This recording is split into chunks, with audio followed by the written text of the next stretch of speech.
Good morning, students. So last night we have discussed about the opportunities, the new opportunities the students will be getting after clearing the NET examination or just having a good score in NET examination. Like they will have opportunity to study in PhD programs just based on the NET scorecard. So there will be three categories. Assume like that there will be three cutoffs. The first cutoff will be of JRF, the second cutoff will be of NET, and the third cutoff will be of PhD admissions. Just for the sake of understanding this particular category wise system in more convenient way. Okay, so what I believe is that if the cutoff of English literature UGC net is 60%, okay, the last time the cutoff is 60.44 percentage. So I think that the good score to get into PhD is 55 percentage, okay, based on the previous year cutoffs. You see, if you are scoring 50% or 51 percentage in net, so there is a big difference between your score and the net score. Okay, so you are getting 50 percentage, but the net qualified student is getting 60 percentage. So there is a big difference of 10 percentage. You will never be able to get the PhD admissions if you are scoring 50 percentage.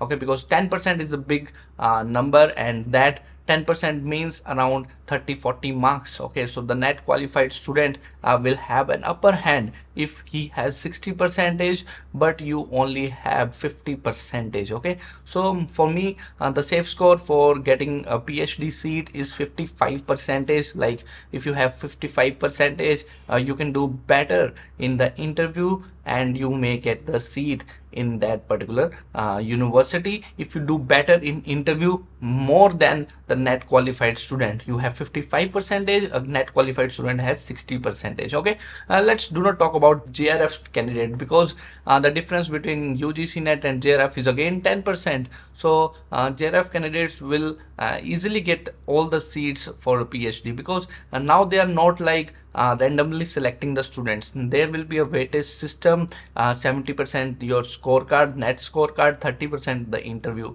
So now it is very easy for you to get selected, because you see the students who have qualified this UGC net 1 year ago, 2 years ago, 3 years ago, 4 years ago, 5 years ago, they will never be able to sit in this examination, because the validity for net scorecard for PhD admission is 1 year. So you have to constantly remain in touch with your studies every year. So the value of net has increased so much, and the competition is very less now. Like earlier 10,000 students can appear for PhD interviews. Like I qualified net examination in 2021. That was the last net examination that I qualified, or in 2022. After that I haven't sat for any net examination. So I can also sit for the PhD interviews because I have already qualified the net examination. But now I cannot sit for the PhD interviews because the validity for net scorecard is 1 year for PhD students. Okay, so you have to constantly remain in touch. And the good news is, for the students who are very good at their studies, who have a strong hold on literature,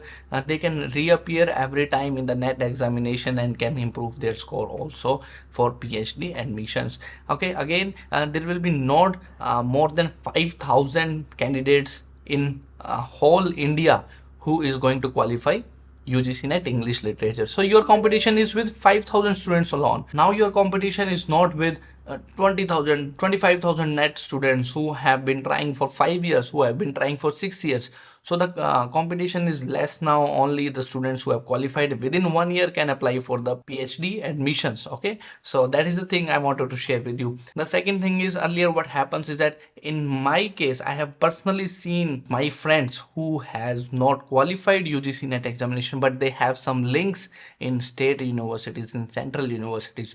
So by using their links they have got the PhD seat. Okay, so that's unfortunate thing. But again, like if your father has good communication in university, in DU, in JNU, or in any university, you may get the seat very easily for PhD. I have a friend, a good friend of mine, like 7 years of friendship, and he has not qualified UGC net, but now he is doing his PhD from a reputable college just because of the good links his father had in that university. A lot of students have qualified net examination, but they are not getting the PhD seats. A lot of problems students have been facing. Even after qualifying net, they were not able to get admissions into PhD. But now this will not be the case. Your score will be the greatest of all the scores, who have the links, who have some checks. That will not happen now. And another good thing is that I have a good friend in JNU. Like, he used to teach in JNU, but now he is teaching in Indira Gandhi National Open University. He is 40 or 45 years old. So he was telling me, like, we prefer our students only. Like, if you are from JNU, if you have completed your master's degree in GNU, then you will be preferable candidate for them as compared to a student who has not studied from JNU. So the universities prefer their own students earlier. Like, if you have completed your MA from IGNU, then only you are going to get the seat from IGNU in the PhD admissions. But now this will not happen, because now NET will be the common entrance test. So on the basis of NET, the overall score can be calculated. So this will not be the case. Like, if you haven't studied from any other university, you still have a lot of chances to study in JNU, in DU, even though if you have studied your post graduation from Open University. Of course, there will be some corruption, there will be some nepotism in the interviews. But that again, 30% weightage is given to the interview. So at max, they can give 30 out of 30 to a student who is near to them, and you may get 20 marks. At least 20 marks they have to give you, or at least 18 marks they have to give you out of 30. At least 15 marks they have to give you out of 30. So you still have a lot of chances. If you score more in the NET examination, you still have a lot of chances. Okay, so this is the thing I wanted to share. Getting into PhD will be very easier for you from now onwards if you are a good student, if you have qualified the NET examination. Talking about state eligibility test, SET is not valid. SET is just valid for assistant professor job at state level. Okay, you are not eligible to get into PhD enrollment just basis of SET. NET is the criteria. Earlier also, that this time also they have increased the value of NET. So do not worry, the syllabus is also changing, like 10 or 20% they will change the syllabus. So the earlier students, the old students, will have less opportunity to get the seat in the PhD.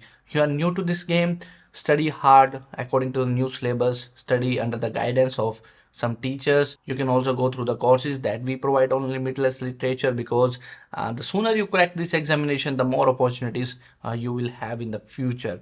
Okay, so the weightage of NET has increased so much, and it is a good step from UGC NET. It is a good step from NTA, that they are reducing the corruption, that they are figuring out how they can create one common test for all the PhD university admissions. Okay, in the long term, we are sure that more and more deserving candidates will get the seat in the PhD admissions at different universities. Okay, so I will share with you more updates on this particular topic in the next video. We'll see you soon.